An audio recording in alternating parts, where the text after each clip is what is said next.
Bonjour tout le monde, aujourd'hui je suis hyper content d'être avec Mariemta Moussanang. Salut Mariemta. Salut Samboy. Ça fait 1 an qu'on travaille à une série de vidéos qui va ouvrir plein de pistes et de réflexions sur comment penser l'avenir de l'Afrique sur le plan économique, sur le plan écologique, sur le plan politique. Mais je ne vous en dis pas plus, on va directement passer à ta présentation Mariemta.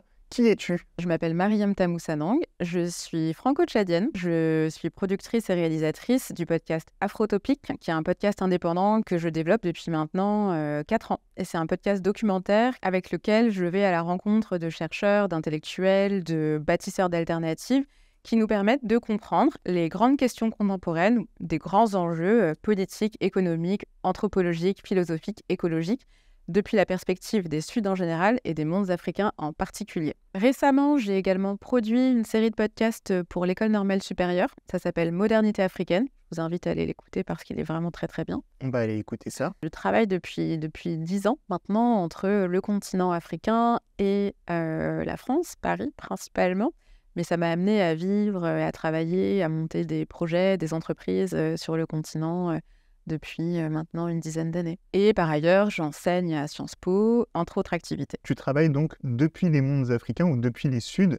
Qu'est-ce que ça veut dire exactement ? Ça veut dire que tu es sur place, sur le continent africain ? Dans le podcast Afrotopic, j'ai essayé de me situer finalement là où je me trouve, c'est-à-dire que je pose des questions qui sont des questions contemporaines de notre monde globalisé, mais j'essaye de les penser depuis des perspectives qui me déplacent un peu, j'essaye de me décentrer, c'est-à-dire qu'il y a différentes questions, par exemple environnementales, qui se posent de manière complètement différente, voire diamétralement opposée, que l'on se situe à Paris avec un mode de vie urbain ou bien au fin fond du village de mon père au Tchad, par exemple. Ce dont on s'aperçoit lorsque l'on se déplace un peu, c'est que les problèmes aussi ils bougent, les questions se transforment et on parvient à penser des choses finalement, on les appréhende de manière différente et ça enrichit globalement la manière dont on peut aussi apporter des réponses. La série sur laquelle on a travaillé depuis 1 an, c'est une série qui touche à la question de ce qu'on appelle le développement. Souvent, on parle d'aide au développement pour le continent africain et quand on est depuis la France, on pense souvent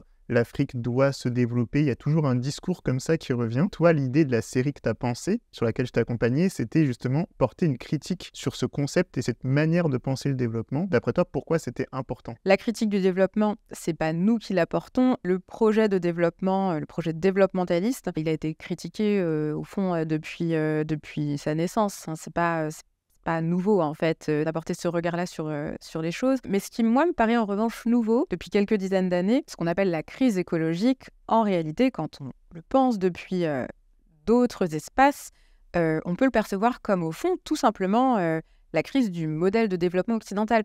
Et finalement, ce que je trouvais important, c'était d'essayer de procéder à une sorte d'archéologie, d'aller voir comment est-ce que, depuis au fond, la décennie des années 60, le moment où la plupart des anciennes colonies françaises, britanniques ont obtenu leur indépendance, en fait, ça a été aussi un moment d'une grande vitalité, dans un contexte international qui était celui de la guerre froide aussi. Il y a eu différentes trajectoires, différents courants de pensée, critiques et surtout d'expérience et d'expérimentation. Ça me paraissait important de revenir sur les critiques qui avaient été élaborées dans les espaces subalternes, au fond, dans les Suds en général, et puis de partir à la rencontre d'intellectuels ou de chercheurs ou de militants de terrain en Afrique de l'Ouest principalement, parce qu'on est allé ensemble à Bamako, au Mali, et à Dakar, au Sénégal, et on a aussi rencontré des intervenants en France. On a rencontré des gens qui ont plein de rôles différents.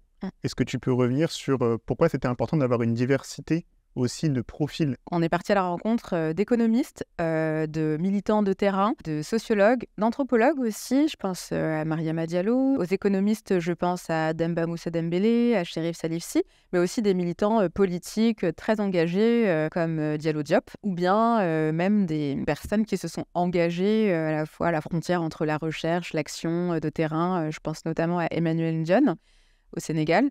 Je pense aussi à Mariam Sow, qui est à Dakar, à la tête de Enda Tiers-Monde. On a essayé d'aller à la rencontre de personnes déjà qu'on entend peu aussi, de donner de la visibilité à des paroles qui sont extrêmement importantes, mais on entend parler d'économistes critiques, on entend parler de Samir Amin, qui sont des personnalités extrêmement importantes, des penseurs qui ont publié des dizaines d'ouvrages, des figures qui ont structuré le paysage intellectuel dans les Suds, mais qui, quand on n'appartient pas à ces géographies-là, à ces territoires-là, en fait, bien souvent, on ne connaît pas.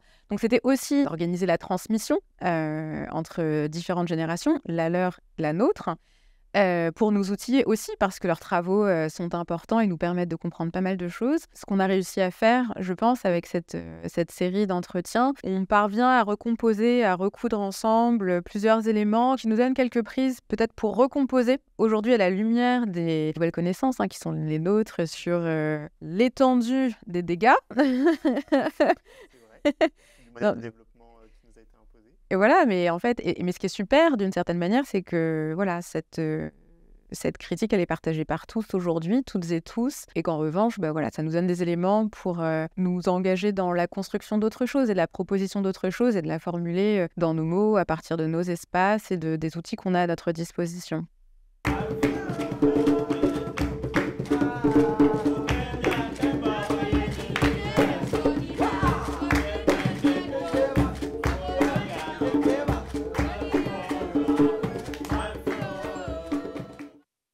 On a été voir des personnes des générations au-dessus de nous et souvent, nous, on a l'impression que rien n'a été fait avant. Et on a aussi été voir des personnes de nos générations qui s'engagent actuellement avec de nouvelles manières de s'engager. Est-ce que tu peux expliquer pourquoi c'est important de convoquer toutes ces générations ? Moi, j'ai pas l'impression que rien n'a été fait. En revanche, j'ai l'impression de ne pas avoir accès facilement à ce qui a été fait. Et que notamment, les modalités de l'archive ou de la transmission ne sont pas institutionnalisées. Et c'est pour ça que je trouve que ces entretiens sont importants parce que on est allé à la rencontre de personnes qui n'ont pas publié de livres, qui n'en publieront sans doute jamais, mais qui pourtant détiennent des parts importantes d'une histoire à transmettre, mais aussi d'une histoire au fond quand même de lutte d'une certaine manière. Ces combats, qu'ils aient été menés dans une arène politique, dans une arène académique, dans une arène de la société civile ou sur le terrain, ils correspondent à différentes modalités d'action, mais toujours chercher au fond à être les plus pertinents pour engager des formes de transformation sociale. Et moi, je voulais savoir, toi, ton ambition, quand tu penses cette série, c'était quoi ? C'est quoi le message que tu voulais porter ? L'ambition, c'est d'essayer d'ouvrir plein de portes et de pistes et de retracer un peu la généalogie de la critique de la modernité sous la forme du projet de développement tel qu'il a été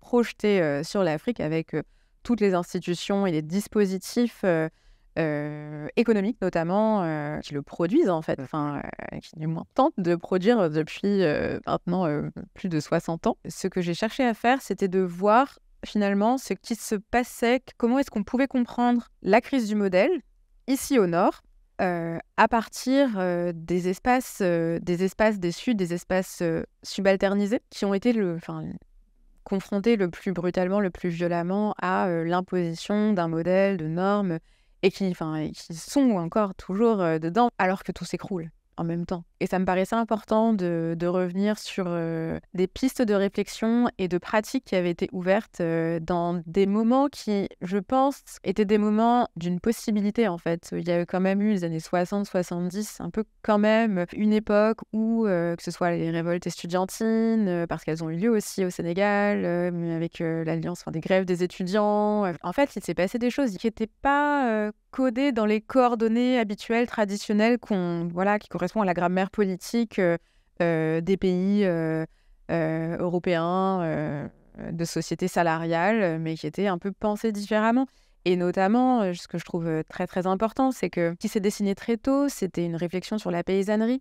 Et la jeune génération s'émancipe un peu des codes à l'ancienne, mais essaie de revenir à des modèles reliés beaucoup plus à la nature et dans une relation beaucoup plus apaisée à l'environnement, que ce soit pas ringard en fait, d'être vivre au village, d'avoir un mode de vie en partie paysan.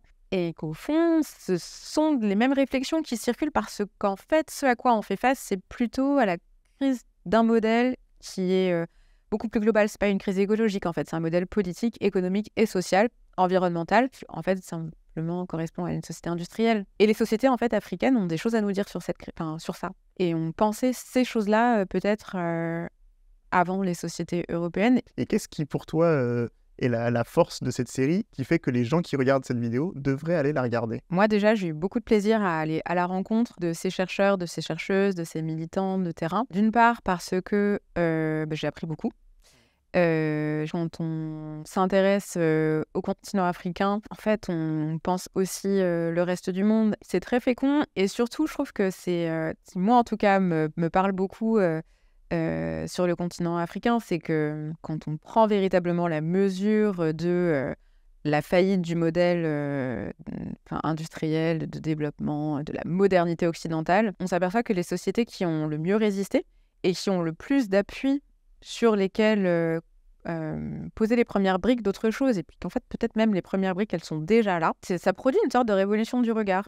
Et on s'aperçoit que, en fait, les territoires sur lesquels on invente d'autres manières de vivre, d'habiter, de nous relier, de pratiquer l'économie aussi, ces territoires, c'est pas l'Afrique, c'est le futur, je suis pas en train de dire ça, mais je suis en train de dire que, en fait, on a beaucoup plus de prises très directes et la possibilité de faire les choses différemment à une très grande échelle et rapidement. Merci Mariemta de nous avoir expliqué tout ce que tu voulais mettre dans cette série, 10 vidéos que vous pouvez retrouver sur la chaîne Histoire Crépue, on va les publier au fur et à mesure, mais aussi 10 podcasts avec des versions un peu plus longues, un peu plus développées. On donne la parole à chaque personne qu'on a interviewée pour nous parler d'histoire, d'écologie, de développement, d'économie, de politique, tout ça, plein de sujets d'une manière que vous avez sans doute jamais encore entendue. Donc je vous conseille vraiment d'aller écouter chacun des podcasts, d'aller voir chacune des vidéos.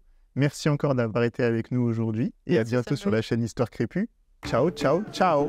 Ciao, ciao, ciao.